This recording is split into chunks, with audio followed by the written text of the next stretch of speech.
السلام عليكم ورحمة الله وبركاته. أعوذ بالله من الشيطان الرجيم. بسم الله الرحمن الرحيم. الحمد لله رب العالمين، والصلاة والسلام على أشرف الأنبياء والمرسلين سيدنا محمد وعلى آله وصحبه أجمعين. سبحانك لا علم لنا إلا ما علمتنا إنك أنت العليم الحكيم. ولا حول ولا قوة إلا بالله العلي العظيم. رب اشرح لي صدري ويسر لي أمري واحلل عقدة من لساني يفقه قولي وسدد لساني واهد قلبي بحق نبيك محمد صلى الله عليه وسلم. اللهم أغرنا بالعلم وزينا بالحلم وأكرمنا بالتقوى وجملنا بالعافية. نوينا التعلم والتعليم والتذكر والتذكير والنفع والانتفاع والإفادة والاستفادة والحث على التمسك بكتاب الله وسنة رسوله صلى الله عليه وسلم ودعاء إلى الهدى والدلالة على الخير ابتغاء وجه الله مرضاته وقربه وثوابه سبحانه وتعالى. آمين يا رب العالمين. Kalau kita jawi muka surat 14 baris sebelah daripada bawah. Wa qala Syekhul Musannif rahimahullahu ta'ala wa nafa'ana Allah bi'ulumihi wa bi'ulumikum wa bi'ulumi masyayikhina fid darain. Amin ya rabbal alamin. Kata pengarang Asy-Syaikh Muhammad bin Ismail Ad-Daudi Al-Fatani rahimahullahu ta'ala, dan keempatnya menyentuh laki-laki akan perempuan dengan tiada berlapik yang bukan mahramnya, dan jika perempuan yang mati sekalipun. Jadi sambung perbahasan yang seterusnya, iaitu perkara-perkara yang membatalkan wuduk. Dia kata dulu bahawasanya perkara-perkara yang membatalkan wuduk itu ada 5. Jadi kita sudah bahas perkara-perkara yang membatalkan wuduk 3 daripada 5. Dan malam ni insya-Allah taala akan dibahaskan pula perkara-perkara yang membatalkan wuduk yang keempat dan yang kelima. Kata musannif rahimahullahu taala, dan keempatnya keempat daripada 5. Menyentuh laki-laki akan perempuan dengan tiada berlapik yang bukan mahramnya, mahram lelaki-laki tu. Dan jika perempuan yang mati sekalipun. Noktah. Jadi antara perkara yang membatalkan wuduk ialah sentuh laki-laki dan perempuan. Sentuh di sini bukan bermaksud bersetubuh, bukan. Sentuh di sini makna semata-mata sentuh yang kita faham. Sama ada sentuh itu sentuh dengan makna pegang dia, dan sebagainya. Jadi sentuh itu membatalkan wuduk dengan syarat dia tu beza jantina. Jadi kalau laki dengan laki tak batal lah wuduk tu. Perempuan dengan perempuan tidak batal wuduk tu. Perempuan dengan perempuan tak batal wuduk, laki dengan laki tak batal wuduk. Meskipun laki-laki tersebut amrat sekalipun. Lelaki amrat ni laki yang tak ada bulu, laki jambu dia panggil. Tu kalau sentuh pun tak batal wuduk kerana dia tu laki. Walaupun dari sudut pandang dia tanpa syahwat tu ada khilaf di kalangan ulama, ada yang kata haram, ada yang kata tidak. Pandangan mu'tamad mazhab Syafi'i memandang lelaki yang amrat itu hukum dia haram tanpa hajat. Seperti mana melihat perempuan. Pandangan kedua ialah seperti mana kata Imam Ar-Rafi'i rahimahullahu ta'ala, memandang perempuan, memandang lelaki amrat tersebut tidak membatalkan, tidak haram melainkan dengan syahwat, seperti mana melihat perempuan. Jadi itu pertama. Kemudian dengan tiada berlapik.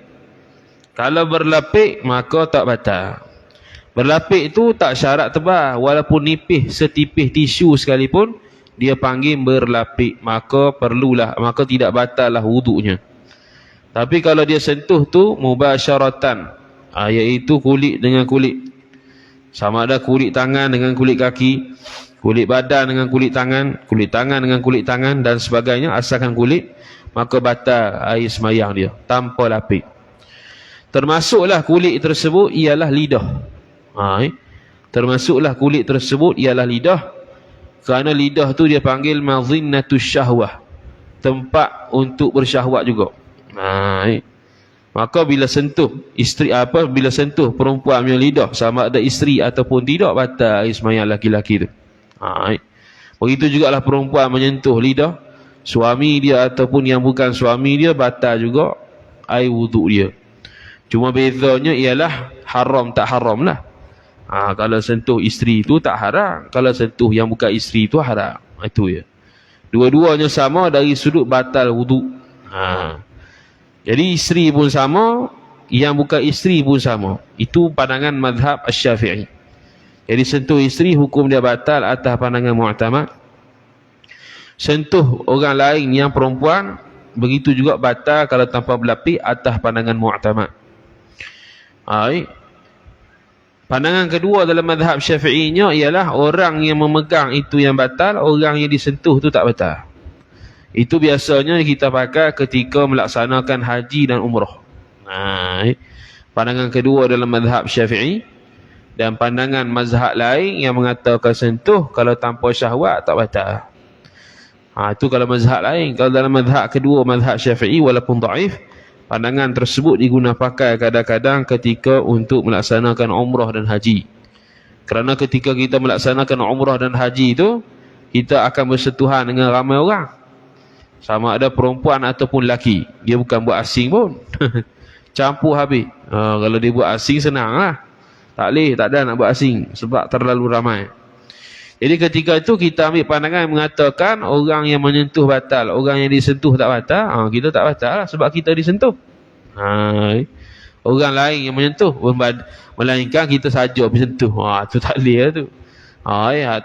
Itu batal lah ikut pandangan yang kedua dalam mazhab Syafi'i.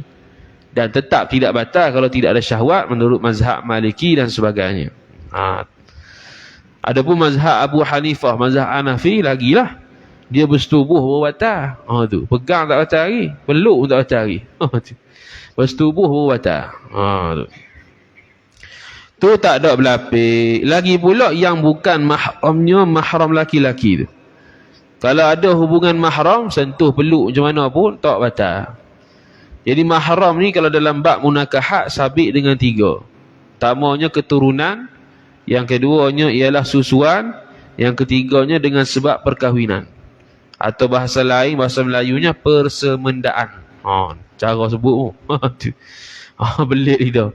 Dengan cara perkahwinan. Cara nasab secara keturunan, yang menjadi mahramnya ialah pertamanya usul. Usul ni mak dan ke atas. Kalau nisbah laki lah, kalau nisbah perempuan, bapak dan ke atas. Jadi kalau nisbah laki-laki, mak, nenek, moyang sampai ke atas. Tu usul dia panggil. Sentuh dia tak batal. Yang kedua ialah furu'. Furu' ni pula cabang. Apa dia? Anak, cucu, cicit. Anak perempuan, cucu perempuan, cicit perempuan sampai ke bawah, pegang kita tak batal. Orang lelaki. Kalau nisbah perempuan, anak laki, cucu laki, cicit laki lah, tak batal. Yang kedua. Yang ketiga ialah dia panggil adik-beradik itu yang perempuan. Adik-beradik pula 3 pula. Sama ada adik-beradik seibu sebapak, adik-beradik sebapak, adik-beradik seibu. Adik-beradik perempuan nisbah laki, adik-beradik laki-laki nisbah perempuan. Tak batal. Kakak dan adik kita yang kandung, yang dia tu perempuan, maka laki-laki tersebut bila sentuh dia tak batal. 3 ni saja. Seibu sebapak, seibu dan sebapak. Anak angkat tak boleh.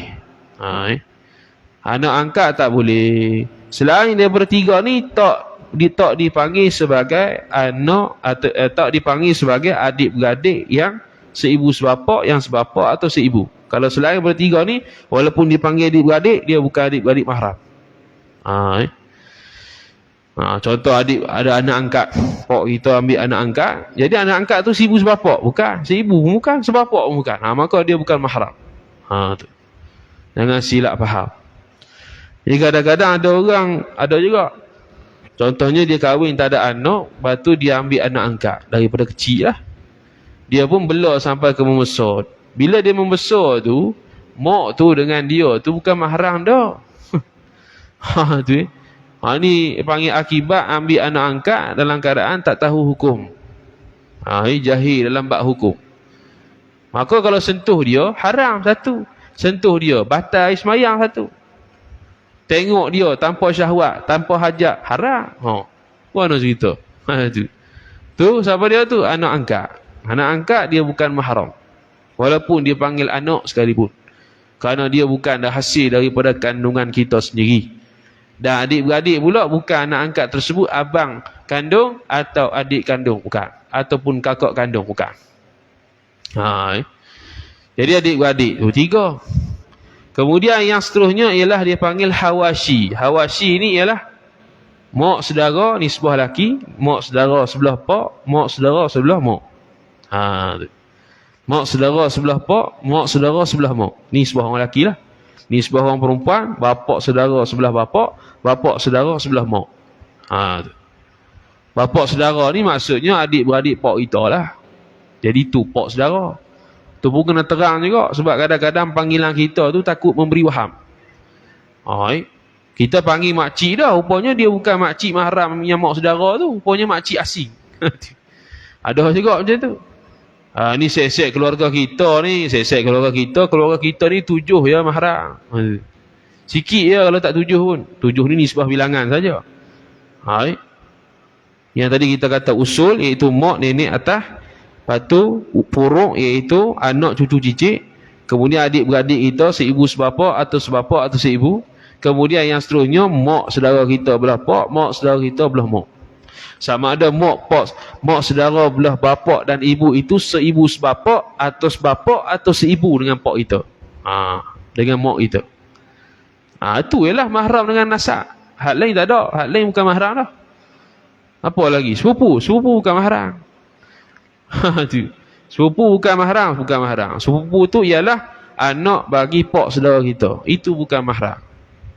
Yang pak saudara kita mahram. Contoh kita ni laki, mak saudara kita mahram, mak saudara kita belah pak, mak saudara kita belah mak. Dia menikah dengan seorang laki. Hak tu yang suami dia tu, hak tu suami tak apalah, kita laki boleh salah lah. Nisbah kalau contoh perempuan tu ada mak saudara yang menikah dengan pak saudara, yang menikah dengan orang lain. Jadi orang lain yang jadi suami mak saudara kita tu bukan mahram dah. Tu orang asing. Kalau laki pula mak saudara kita, pak saudara kita nikah dengan orang lain seorang. Perempuan tu bukan mahram kita. Walaupun panggil mak saudara pun. Panggil mak saudara sebab dia tu isteri kepada pak saudara kita kandung. Jadi mak tersebut bukannya mahram. Sama juga yang antara itu nasab dari sudut nasab. Dari sudut yang kedua pula ialah mahram dengan sebab susuan. Mahram dengan sebab susuan kias saja macam tadi. Ibu susuan, nenek susuan. Bila dia menyusu saja dengan seorang ibu, yang menjadi yang menyusu dia itu dia panggil ibu susuan. Automatik mak dia iaitu nenek itu jadi ibu susuan, nenek susuan, moyang susuan. Anak bagi ibu susuan tu pula mahram juga bagi dia. Jadi adik-beradik susuan pula. Adik-beradik ibu susuan tu pula yang dipanggil sebagai mak saudara sebelah ibu, mak saudara sebelah suami bagi ibu tu semua mahram bagi dia, mahram sabit susuan. Dia sama macam nasab saja. Nasab tu kita senarai, lepas tu bila susuan tambah susuannya. Tu ya. Itu sabit dengan sebab susuan. Yang ketiga mahram dengan sebab perkahwinan. Hak ni lagi sikit, 4 orang je. Kalau nisbah orang lelaki, yang menjadi mahramnya ialah mak mertua. Kalau nikah tu, aku terima nikahnya sekian-sekian, maka automatik mak dia tu jadi mahram walaupun belum setubuh. Tu. Automatik mahram selama-lamanya. Selama-lama. Yang kedua ialah siapa lagi? Yang kedua mak mertua. Kemudian Siapa lagi? Semandaan, pernikahan. Contoh kalau dia tu ada anak perempuan, kita menikah dengan janda. Kita menikah dengan janda, ada anak perempuan.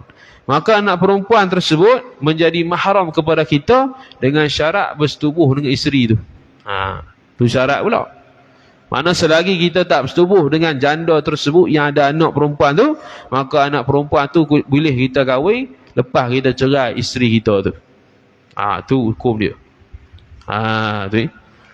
Yang seterusnya ialah menantu. Menantu. Contohnya ialah kita ni laki-laki, ada anak laki. Dia menikah dengan seorang perempuan. Perempuan tu ialah mahram kita sabit pernikahan selama-lamanya. Maka kita boleh sentuh dia, salang dia dan sebagainya. Jadi menantu, mertua, mahram selama-lamanya. Mertua kandung sahaja. Mertua tiri bukan mahram. Mertua tiri ni bukan mahram. Maknanya mak tiri suami dia tu contoh. Ataupun mak tiri bagi isteri dia contohnya. Maka tu bukan mahram. Sebab apa? Sebab tu mak mertua tiri, bukan mak mertua kandung. Dia naknya mak mertua kandung. Mak mertua kandung sahaja yang mahram. Selain daripada tu bukan mahram. Tu ialah keturunannya. Itulah maksud mahram di sini, bukan mahram. Mana selain daripada tu kalau kita sentuh batal. Selain daripada tu kita selain daripada yang tersebut itu kita sah menikah dengan dia. Sebab tu tak nak salah. Dia bukannya batal wuduk ni mana, batal ambil lain kan? Bukan masalah batal ambil lain ni. Masalahnya pertama batal kalau wuduk, nisbah wuduk. Yang keduanya haram sentuh. Sebab tu tak boleh salah. Ni waktu raya salah habis semua. Sebab apa? Atas dasar keluarga. Habis. Sepupu sepapat cium-cium. Habis. Sebab apa? Atas dasar keluarga. Kepala otak dia. Tu tak belajar. Orang suruh pergi masjid tak mau. Ni benda fardu ain ni. Kita bila time raya sedikit sebanyak kita boleh bagi tahu kat keluarga kita hak jahil tu. Ni tak boleh salah ni. Ni bukan ada hubungan mahram. Direct lalu. Ini ipa dengan ipa salah lagi. Ipa tak boleh. Ipa tu bukannya mahram. Batal dan haram.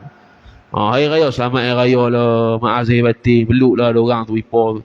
Tu dah tua, bukan muda ni. Kita cakap ni hak dah tua, berumur dah.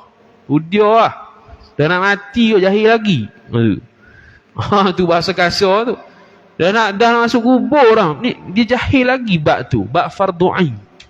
Bukannya jahil bab baca kitab. Baca kitab apa, tak wajib baca kitab. Tak reti pun tak apa lah. Tak masuk syurga pun kalau reti.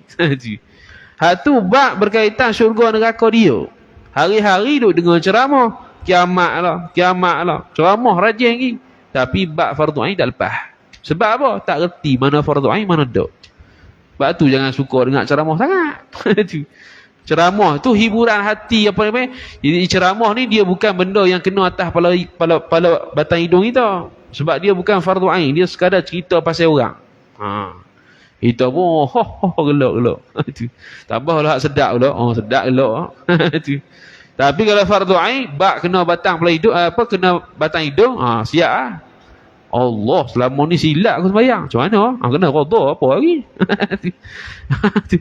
Allah, selama ni aku puasa macam ni silap punya batal. Qada apa lagi? Tu fardu ain. Selama ni kira silap hak ni pas. Macam mana? Qada sembahyang. Tu itu hutang dia. Tu sepatutnya dia tahu, tiba-tiba tak tahu. Wajiblah dia buat untuk menebus dosa dia. Dia patut tahu sejak balik lagi. Rupanya tak tahu. Tu dia panggil jahil. Bila jahil, bila tahu dah, lepas tu kena qada lah. Sebab apa? Sebab dia duduk di kawasan orang yang ada mengajar. Dia tak pergi tanya siapa suruh. Macam orang kafir lah. Orang kafir. Sekarang ni orang kafir kat Malaysia agak-agak kalau mati ahli fatrah ke bukan? Bukan ahli fatrah dah. Dengar azan tiap-tiap hari. Kat TV pula tu. Lepas tu waktu raya takbir pula dengar. Sampai dah Syiah Islam tinggal masuk gedok ya.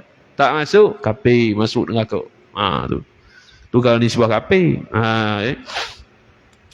Dan jika perempuan yang mati sekalipun, kalau perempuan tu mati, kita sentuh dia, kita batal, dia tak batal. Kita saja yang batal. Yang hidup ni je batal, yang mati tak batal. Sebab mati bukan mukallaf dah. Selesai dah masalah dia. Tinggal tanam je. Kalau dok jenuh, orang pakat sentuh, batal berlaku. Dengan dia sekali batal, kita pun ambil sekali wuduk untuk dia. Tak payah. Kalau kita sentuh dia, kita yang batal. Sebab kita mukallaf, hidup lagi. Dia bukan mukallaf dah, mati dah. Maka keluarlah dengan yang tersebut laki-laki keduanya, dua laki-laki. Laki sentuh laki tak batal walaupun bersyahwat sekalipun. Duk berahi dengan kawan tu. Dia lah zaman Nabi Lut. Dah gay lah. Tak batal juga. Dan perempuan keduanya, dua-dua orang perempuan sentuh tak batal. Tak batal. Dan khunsa keduanya, khunsa dua-dua, khunsa muskil. Dia ada dua alat kemaluan. Kemaluan zakar pun ada, kemaluan farah pun ada. Dua-dua ni sentuh tak batal. Sebab apa batal?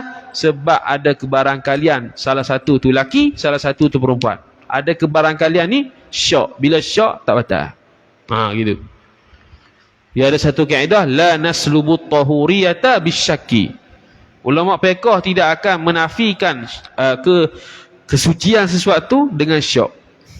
Jadi sekarang ni status syoknya apa dia? Status dia laki ke perempuan. Kita syok situ, maka tak batal kalau sentuh dorang. Begitu juga dan khunsa dan laki-laki. Khunsa dengan laki-laki, dia sentuh laki-laki tu, batal tak? Tak batal juga. Sebab khunsa tu ada ihtimal, ada laki-laki, ada perempuan. Tak batal. Maka timbul syok, yang aku sentuh kawan ni laki ke perempuan? Sebab tu khunsa muskil dia tak boleh kahwin. Tak sah kahwin. Sebab kalau kita kahwin sekalipun, bukan kita lah, orang lain. Orang lain kahwin dengan khunsa muskil, dia tak tahu sebenarnya dia kahwin dengan laki ke perempuan. Begitu. Kalau kahwin dengan laki tak sah. Kalau kahwin dengan perempuan memanglah sah. Tapi sekarang ni kita tak tahu status dia laki sungguh ke perempuan. Maka tak sah kahwin. Dan khunsa dengan perempuan, khunsa sentuh perempuan tak batal juga.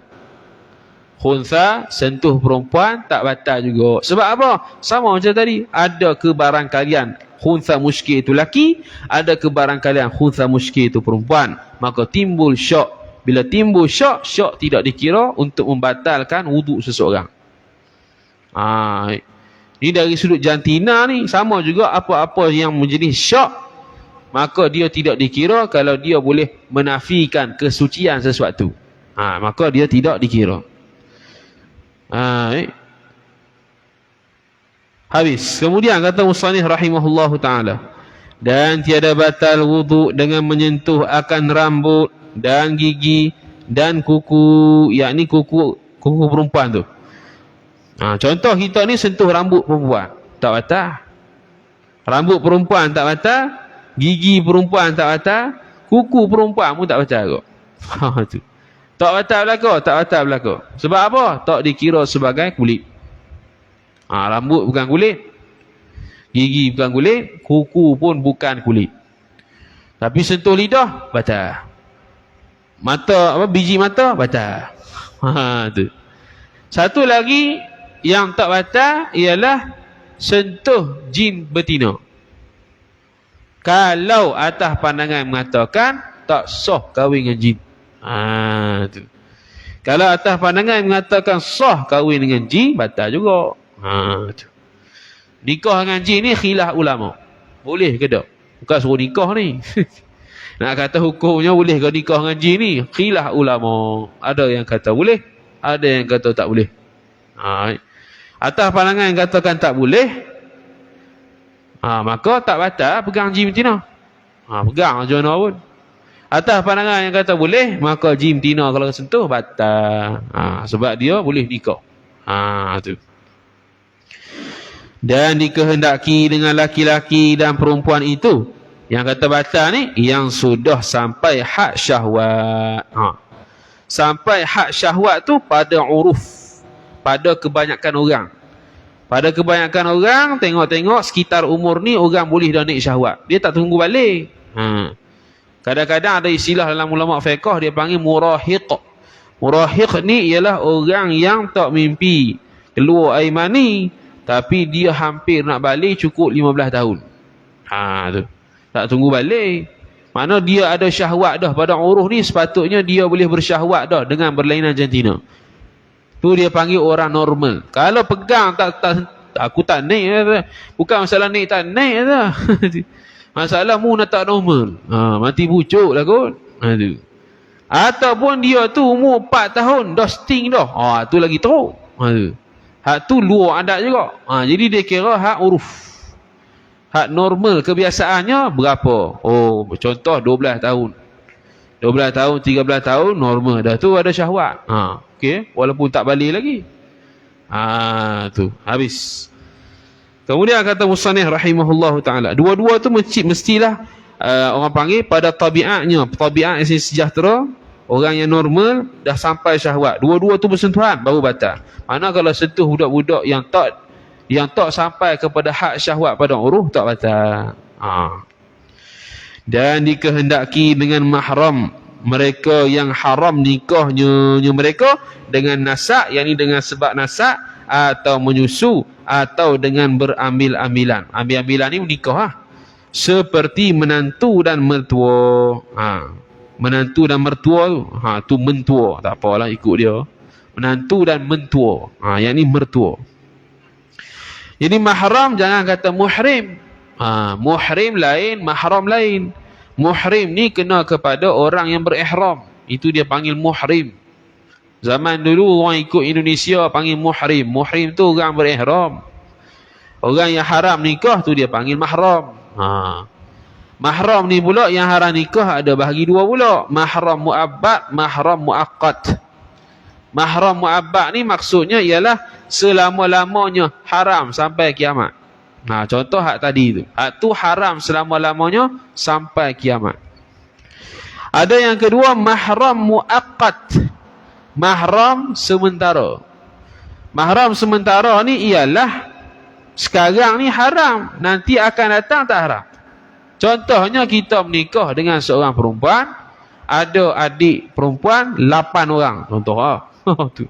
Kita nikah hak sulung. Tu. Lepas isteri tu mati, kita pun nikah dengan adik dia. Adik dia waktu ada kakak dia tu, tak boleh kita kahwin dengan dia.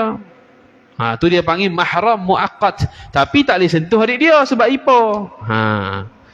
Jadi beza antara mahram sementara dengan mahram selama-lamanya. Mahram sementara tu, dia batas air semayang kalau sentuh. Mahram selama-lamanya, kalau sentuh tak batal. Mahram sementara, bila mati isteri kita perempuan tu, kita boleh menikah dengan adik dia, dengan kakak dia dan sebagainya. Tu dia panggil haram sementara. Begitu juga mak saudara dia. Kita menikah dengan seorang perempuan, kita tak boleh nikah dalam masa yang sama, mak saudara dia tak boleh himpun dalam satu masa. Itu dia panggil mahram muaqqat. Tapi tak boleh sentuh mak saudara dia sebab bukan mahram, mahram muabbad, bukan. Bila isteri kita mati, kita boleh menikah dengan mak saudara dia. Tu dia panggil mahram muaqqat, mahram sementara. Sementara saja haram. Jadi mahram sementara ni tak boleh pegang dia, tak boleh sentuh dia. Jadi kalau orang tak belajar dalam, dia akan kata, boleh sentuh ipar sebab dia mahram muaqqat. Mahram juga kan? Bukan. Mahram yang kata tak batal ni mahram muabbad sahaja. Mahram selama-lamanya. Bukan mahram sementara, bukan. Kata musannif rahimahullahu taala, dan habis, dan kelimanya menyentuh farah anak Adam, iaitu farah tu kubul anak Adam.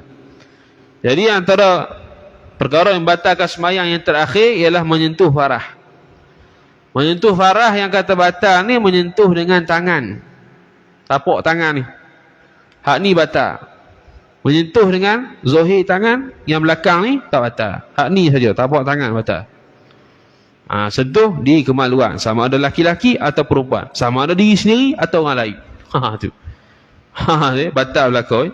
Dan jika yang sudah dikerak sekalipun.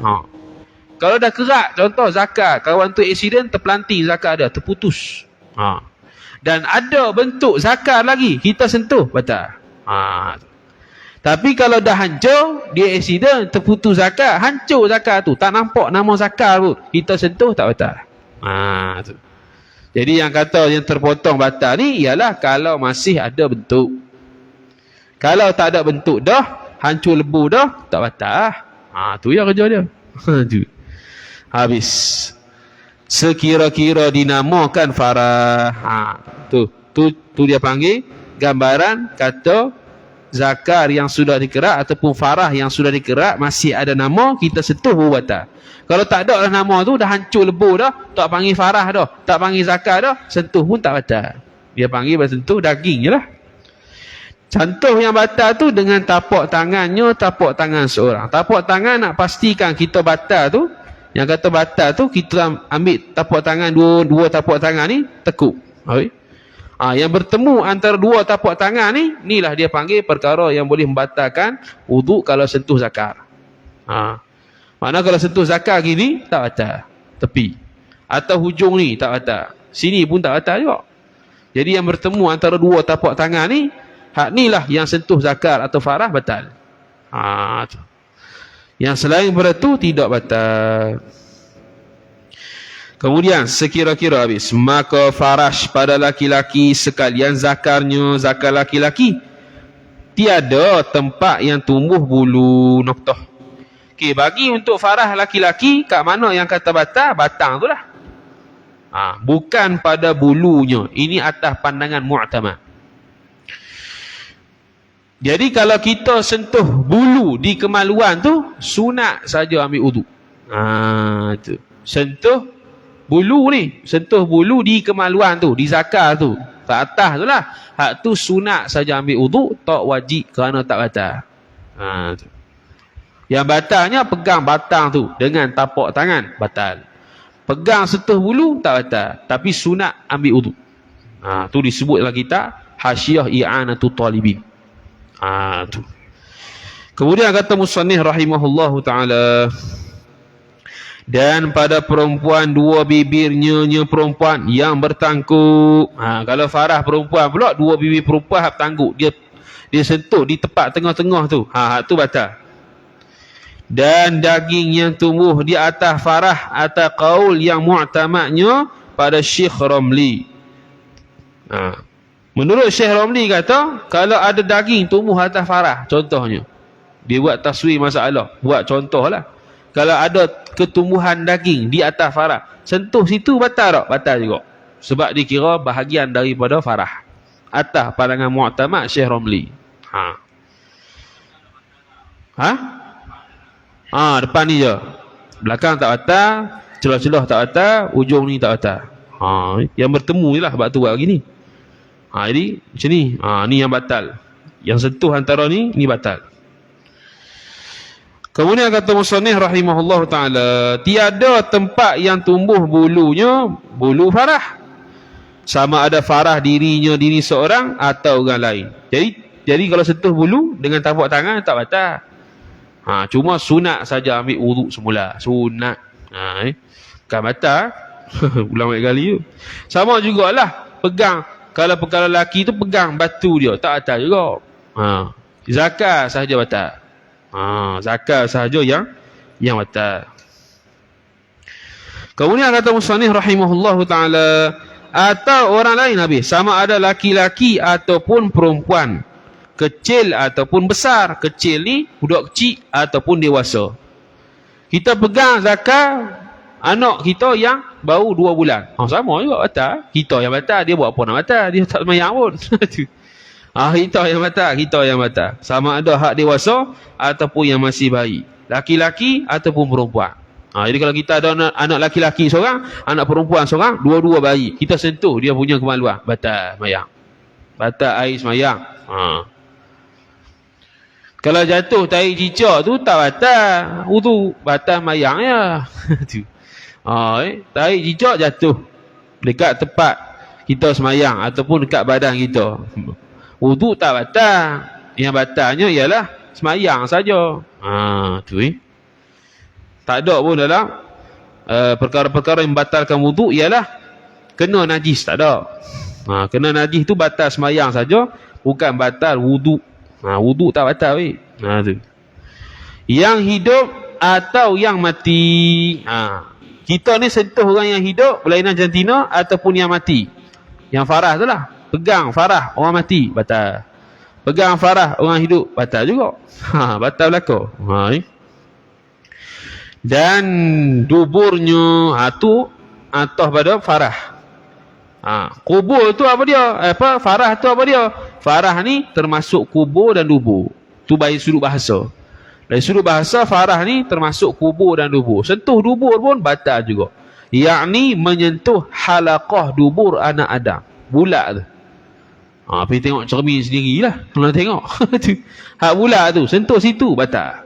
Sentuh dengan tapak tangan jugalah, batal. Tu.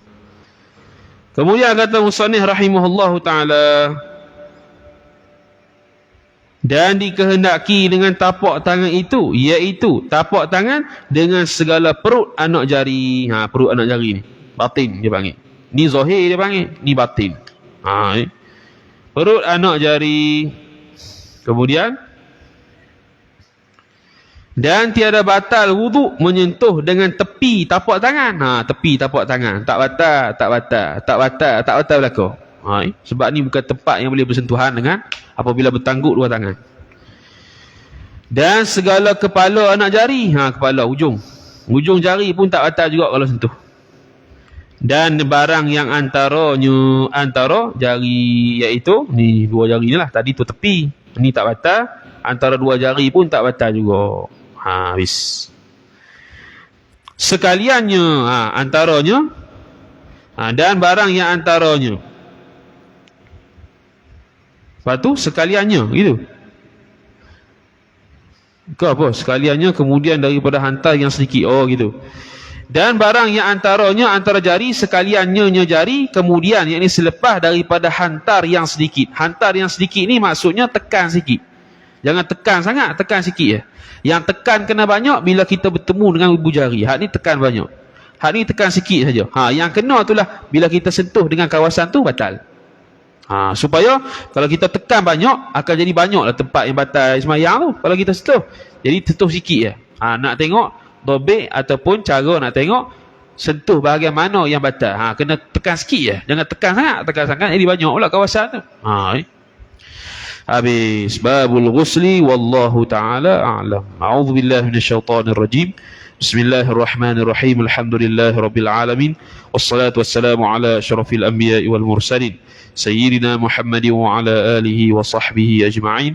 Allahumma zidna ilma warzuqna fahma. Allahumma zidna ilma warzuqna fahma. Allahumma zidna ilma warzuqna fahma. Wa sallallahu ala sayyidina Muhammad wa ala alihi wa sahbihi wa baraka wa sallam. Alhamdulillahi rabbil alamin. Wassalamu alaikum warahmatullahi wabarakatuh.